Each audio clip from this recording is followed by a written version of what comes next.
Merci Ali. Voilà, c'est pas évident de venir à la fin de cette session qui était intéressante sur le blood management. D'ailleurs, je remercie Sigismond pour le temps qu'il nous a consacré et je le félicite pour son dernier article qui est passé sur Lancet. Et c'est toujours un grand plaisir de l'écouter. Et bien sûr, Adnan aussi et Zakaria. Alors, il y a beaucoup de choses qui ont été dites sur les autres présentations qui me faciliteront un petit peu la tâche. Alors, moi, je vais un petit peu insister sur le patient blood management en chirurgie orthopédique euh, comme conflit d'intérêt, en fait, comme c'est un symposium, HICMA, carocimoltose, le pharyngecte, mais avant tout, c'est un conflit d'intérêt scientifique parce qu'en fait, je suis vraiment convaincue de l'utilité du patient management.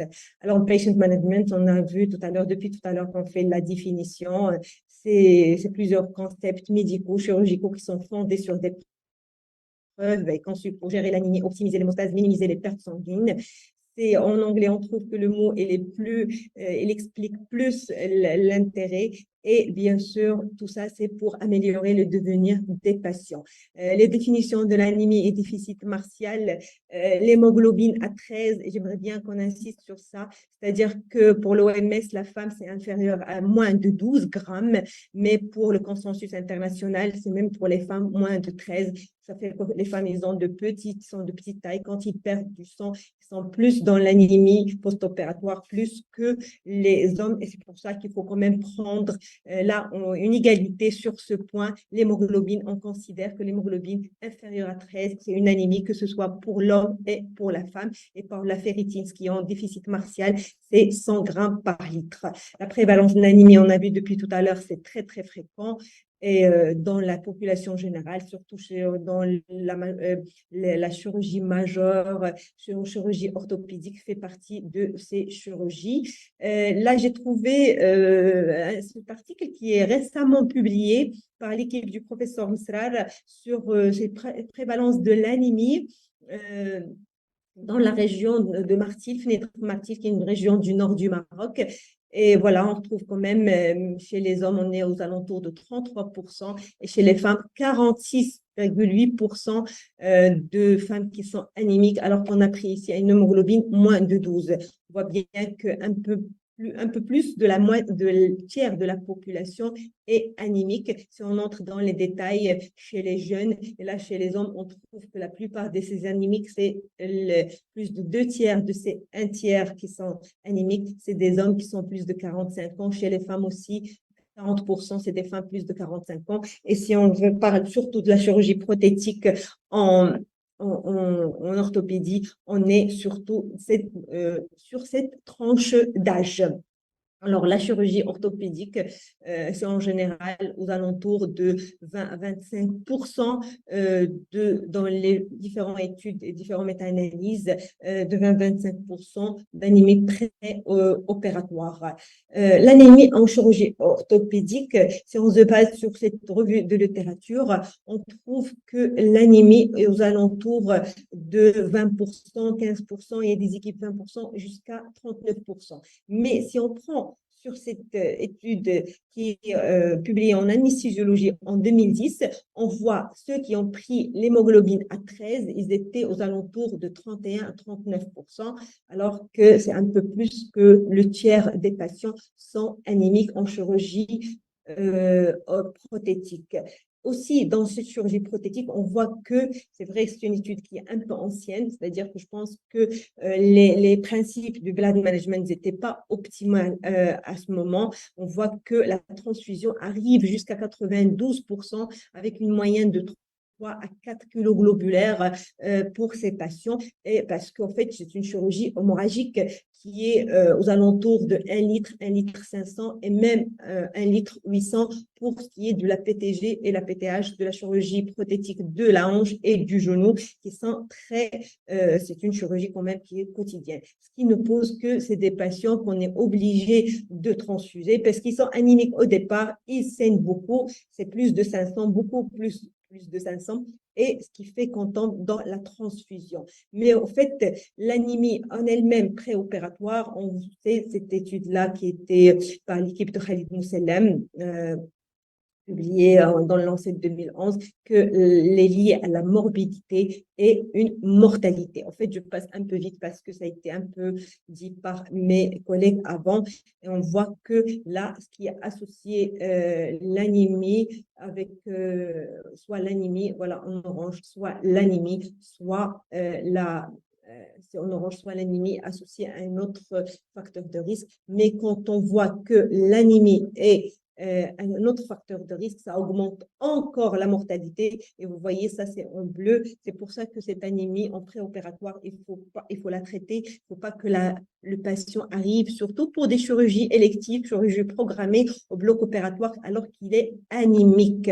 Alors, on voit que pour cette étude qui est sur la chirurgie prothétique de la hanche, qu'aux alentours 12,8% des patients sont anémiques.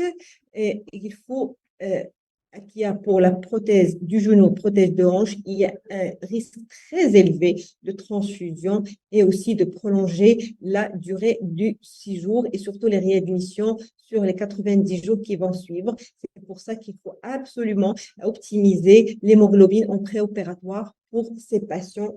Alors, la transfusion aussi, elle est liée, même si on transfuse juste 1 kilo globulaire ou 2 kg globulaires. D'ailleurs, ça a été dit tout à l'heure par Zakaria, il faut aller 1 kilo par kilo, parce que plus on augmente les kilos globulaires, on augmente la morbidité.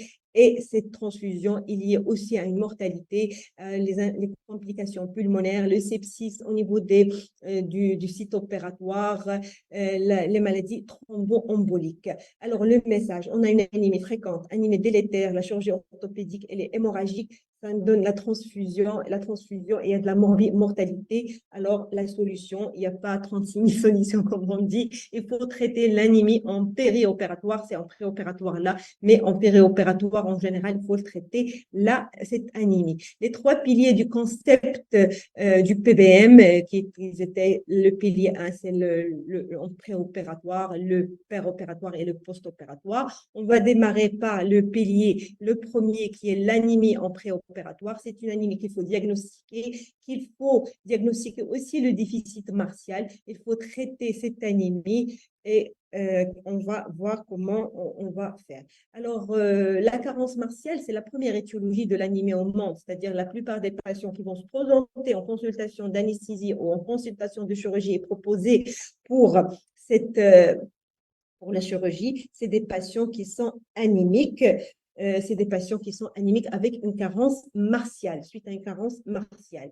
Alors, le diagnostic de la carence martiale se base sur la ferritine, la saturation de la transférine et éventuellement faire une CRP parce qu'on a bien vu quand il y a un syndrome inflammatoire, l'absorption du fer elle est basse et ça donne une anémie et avec ferritine qui est élevée sur le bilan. Alors, le bilan qu'il faut réaliser, le bilan, ça c'est les recommandations de la race, il faut faire la ferritine pour juger la carence martiale. On peut faire aussi coefficient de saturation de la transférine et bien sûr, l'hémogramme doit être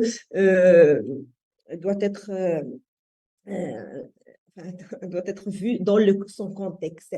Alors, la carence martiale, on a la carence martiale absolue, là, quand on a une ferritine qui est basse, c'est-à-dire on n'a ni les stocks, ni le fer qui est circulant, et il y a la carence martiale qui est fonctionnelle, c'est-à-dire on a le stock, mais ce stock n'arrive pas à partir en périphérie, et ça, c'est surtout parce qu'on a un problème inflammatoire, et c'est pour ça qu'on trouve qu'il y a un coefficient de transférine qui est inférieur à 20%, et c'est là qu'on est aidé par ce coefficient de transférine.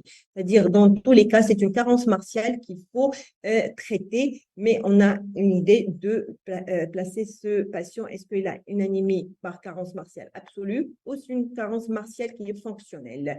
Alors, dans le consensus international sur l'anémie périopératoire, avec management de cette anémie qui est avec déficit en fer en 2012, c'est qu'il faut, quand il y a un patient avec un risque de transfusion plus de 10%, et ce qui est le cas de la chirurgie orthopédique, ou aussi une estimation de plus de 500 ml. Et là, on a vu tout à l'heure qu'on est vraiment beaucoup plus de 500 ml. Alors, si on n'est pas dans cette cas de figure, là, on peut programmer le patient. Sinon, si on est dans cette cas de figure, il faut voir le bilan de laboratoire. On a une hémoglobine inférieure à 13, non. Là, on programme notre patient. Si on a une hémoglobine qui est inférieure à 13. Alors, si c'est une chirurgie qui n'est pas élective, là, on peut passer, on peut programmer les patients. Mais si on a une chirurgie qui est élective, qu'on a un risque qu'on peut attendre, qu'on peut la programmer, telle que la chirurgie prothétique, là, il faut qu'on classe cette anémie et qu'il faut qu'on traite cette anémie et on peut même avoir des avis des autres collègues. Alors, le fer s'impose puisqu'on a la carence martiale, mais il y a deux questions qui se posent. Est-ce qu'on a la question qui se pose, le fer oral et le fer IV? Le fer oral, l'avantage qu'il a surtout, c'est le coût, mais les doses absorbées très faibles, 10 mg sur 100 mg. Alors, pour avoir 1 gramme, il faut attendre 100 jours. Il y a une intolérance digestive chez la plupart des patients qui ne continuent pas leur traitement et l'observance du traitement devient difficile, alors que le fer IV, il y a efficacité. C'est vrai qu'il y a l'anaphylaxie, mais c'est surtout avec des dextrans, mais ça impose qu'on donne le fer injectable en hospitalisation, en hôpital de jour, qui peut parfois un peu compliquer les choses, mais il faut voir un circuit fluide pour ces patients. Il faut qu'on organise dans le service parce que l'intérêt par la suite, il est important. Alors, les différents fers qui sont disponibles, il y a le Venofer, le fer saccharose, il y a le fer carboxymaltose et le fer isomaltosite qui n'est pas disponible au Maroc. Pour le fer carboxymaltose, l'intérêt, c'est qu'on peut donner en une seule fois 20 mg par kilo, une dose maximum à 1 gramme, que ça peut une fois par semaine. Qu'on peut faire une infusion de 10 à 15 sur 10, un peu à 15 minutes, c'est-à-dire qu'on pourra donner, alors que pour les autres fers, il ne faut pas dépasser 125 à 200 mg chaque fois. Il faut le donner à 3 fois à 48 heures d'intervalle sur des délais, sur le timing qui est de 30 à 60 minutes, qui peut un petit peu être très onéreux dans le quotidien, et ce qui fait qu'il y a une supériorité du fer carboxymaltose dans le quotidien. D'ailleurs, la plupart des études dans ce sens sont faites à base du fer carboxymaltose.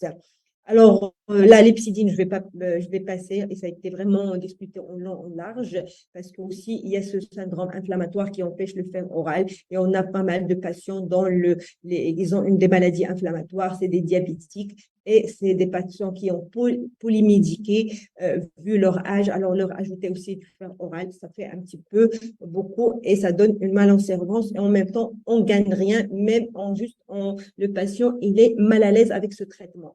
Alors, le rôle du fer intraveineux pour traiter l'anémie avant chirurgie, on voit là, c'est une revue systématique par l'équipe de Eli Hinawi, et on voit que c'est des patients qui, avec ces études, qu'ils sont partis avec une hypothèse que le fer intraveineux, il est safe, il est efficace, et bien sûr, après, on sort le fer injectable, il augmente l'hémoglobine chez les patients à risque péro-opératoire, il baisse le risque d'être transfusé, il réduit ce risque de transfusion, il réduit la mortalité, et aussi il réduit l'utilisation des différentes ressources de santé telles que la transfusion et bien sûr tout ce qui va avec dans l'organisation des transfusions, qui est un acte qui n'est pas anodin dans notre pratique. Alors, il y a cette méta-analyse, on voit que le fer injectable, il est assez safe, qu'il y a moins de mortalité, moins de risques infectieux et qu'on peut l'utiliser, bien sûr, mais je vais toujours en surveillance mais il y a une grande sécurité avec l'utilisation du fer. Quand on va utiliser ce fer, ça a été dit tout à l'heure, il faut que 3 à 8 semaines. Ça, c'est dans l'idéal, mais ça n'empêche qu'on peut utiliser le fer injectable, mais même quand on s'approche de la chirurgie. Ça, c'est une étude qu'ils ont utilisée dans les 24-48 heures. C'est des patients qui ont, c'est vrai que là, une chirurgie cardiaque, mais il y avait un effet bénéfique. C'est pour ça qu'on peut l'utiliser, fer injectable, 1 gramme maximum avec de l'EPO. Voilà. Quelle dose on peut utiliser? La dose a été discutée tout à l'heure, mais dans les différentes études, en général, on est aux alentours de 1 gramme. On peut aller à 1,5 gramme, mais 1 gramme, la dose d'1 gramme reste une dose qui est effective. Après, voilà, c'est pour le fer. Le fer, on peut l'utiliser. Il faut l'utiliser une fois on a le patient le plus c'est-à-dire qu'il est bien, c'est qu'on prend notre temps pour mettre un protocole avec de l'EPO. Alors, l'EPO, là où son utilisation est indiscutable et vraiment la première recommandation, parce qu'on a vu tout à l'heure tout ce qui est oncologique, il faut faire attention, mais en orthopédie, l'utilisation de l'EPO, elle est indiquée et il faut le mettre. Et on voit ici dans cette étude, quand on utilise l'EPO, on a vraiment, on baisse notre utilisation d'utilisation de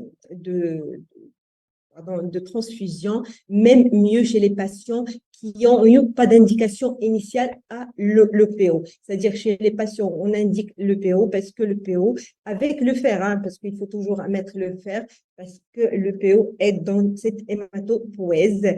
Et voilà, là, on peut se baser sur ce protocole. C'est un schéma qui est proposé chez tous les malades qui ont moins d'hémoglobine, moins de transfusion. À partir de la consultation d'anesthésie, vous voyez, l'idéal, c'est avoir les 3 semaines. On commence le PO avec du fer injectable, la carboxymaltose ici, 1 gramme, et puis à J-14, à J-7, si l'hémoglobine est toujours moins à 13. C'est-à-dire à J-7, si l'hémoglobine dépasse 13, on peut ne pas donner les 2 dernières injections de l'EPO et proposer le patient à la chirurgie.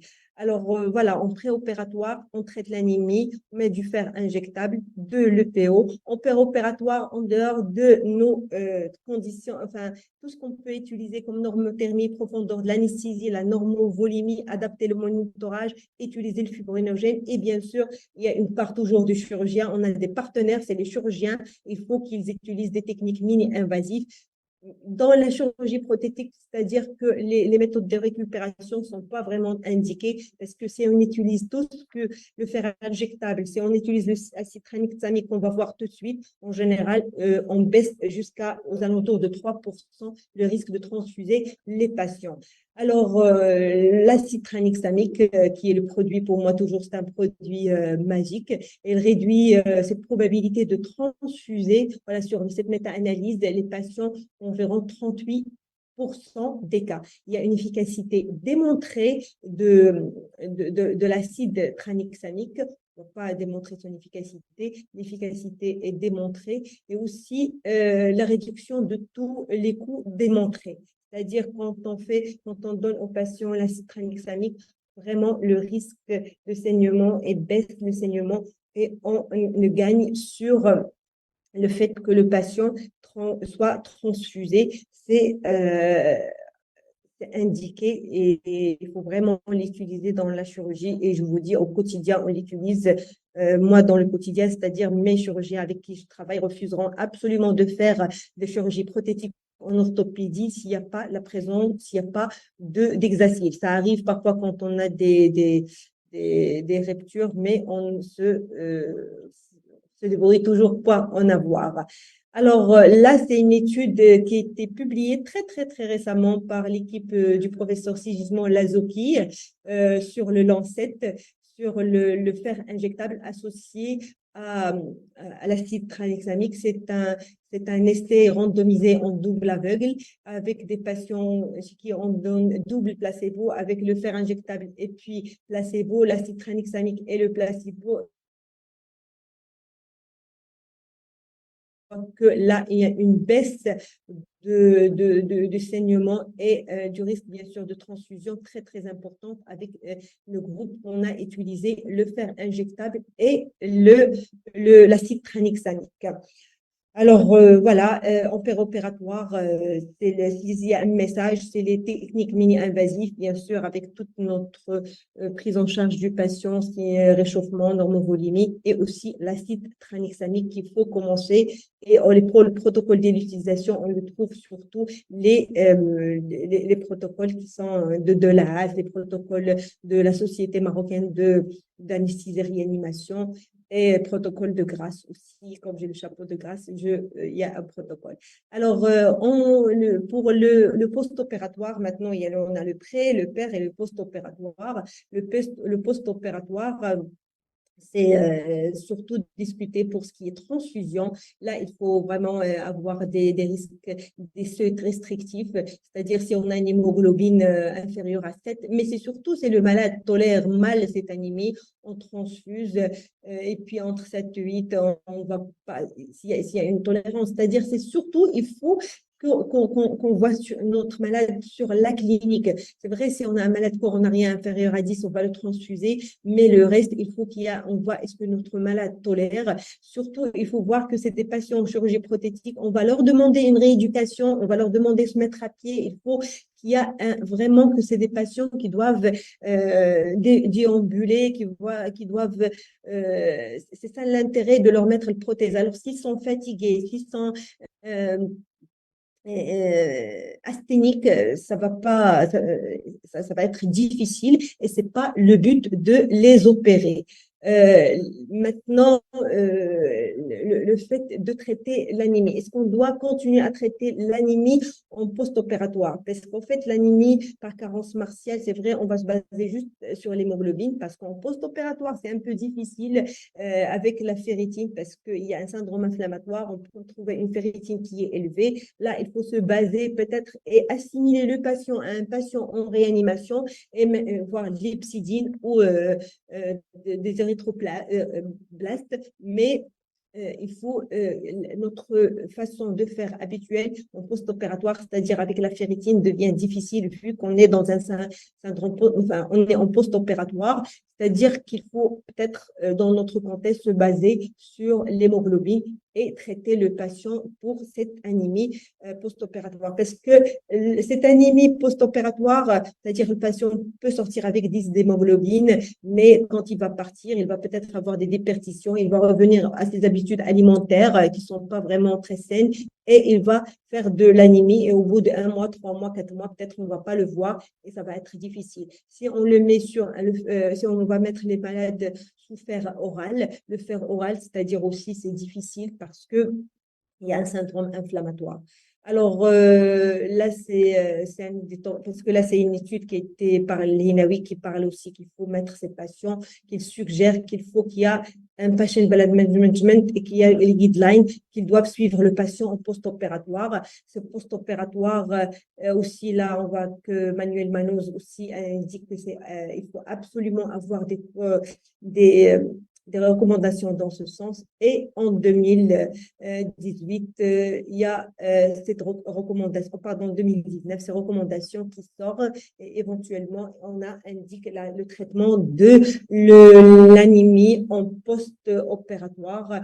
Et c'est-à-dire que pour les patients qui sont, ils ont un déficit martial, même avec un déficit d'hémoglobine à 10, qui a un déficit en fer, il faut qu'ils soient symptomatiques ou asymptomatiques.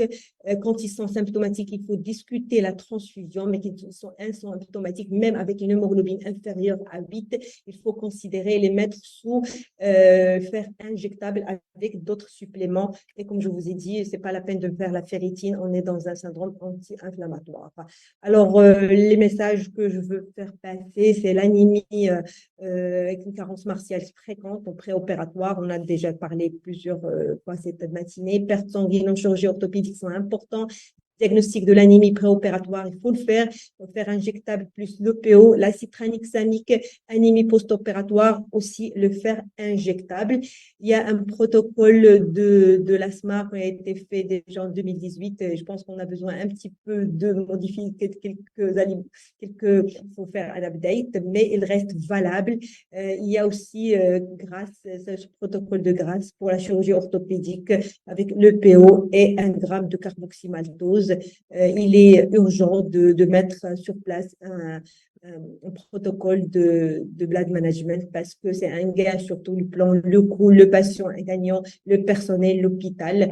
Et merci pour votre intérêt et je suis désolée pour le temps. Merci.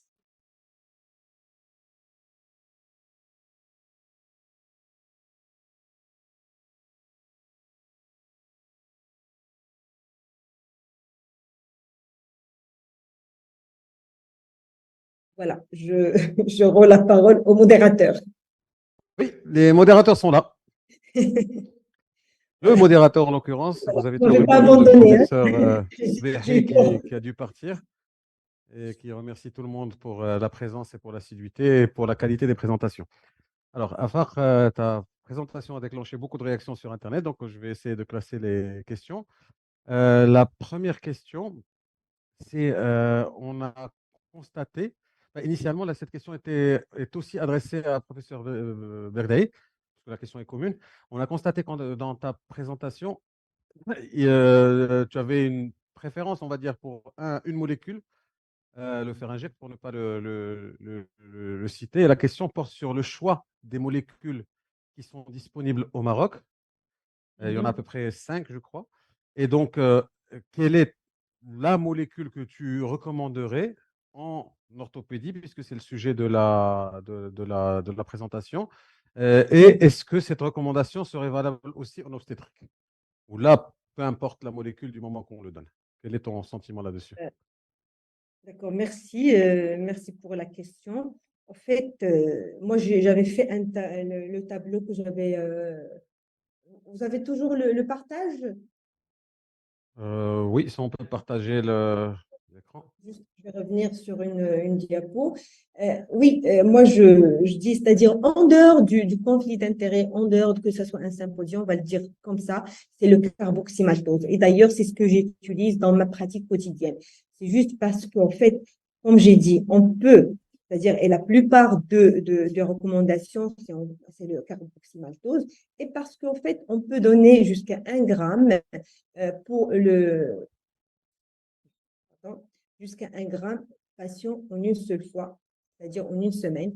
Il y a 10 à 15 minutes, comme j'ai dit, et la dose maximale peut arriver, comme tous les fers, à 2000. Mais pour les autres fers, c'est-à-dire on n'est pas les dextrans, par exemple, je vais prendre sans le nommer le fer saccharose, on ne peut pas dépasser 200 mg chaque fois qu'on injecte. Il faut attendre 48 heures parce qu'il ne faut pas dépasser 600 mg sur une semaine. Et il faut qu'il y ait une injection qui soit sur 30 à 60 minutes.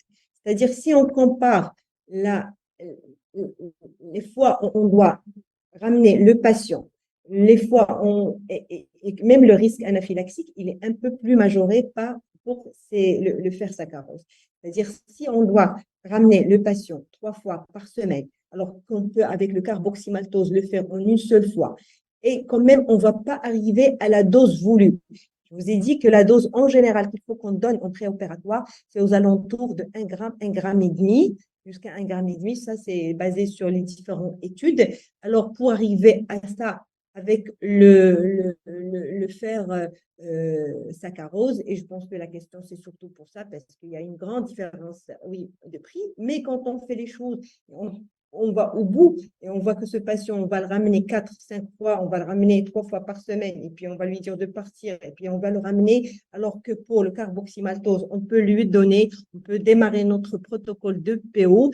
Ça, c'est beaucoup plus faisable avec un retour plus, on va dire, plus fructueux. Je pense que maintenant, toutes les études qui sont faites quand on trouve que le carboxymaltose, c'est le produit avec lequel on fait les études. Maintenant, la dernière étude qui a été publiée à Lancet par l'équipe de Sigismond Lazoki, c'était avec l'ésomaltoside, mais on ne l'a pas au Maroc, qui est un peu assimilé au fer carboxymaltose.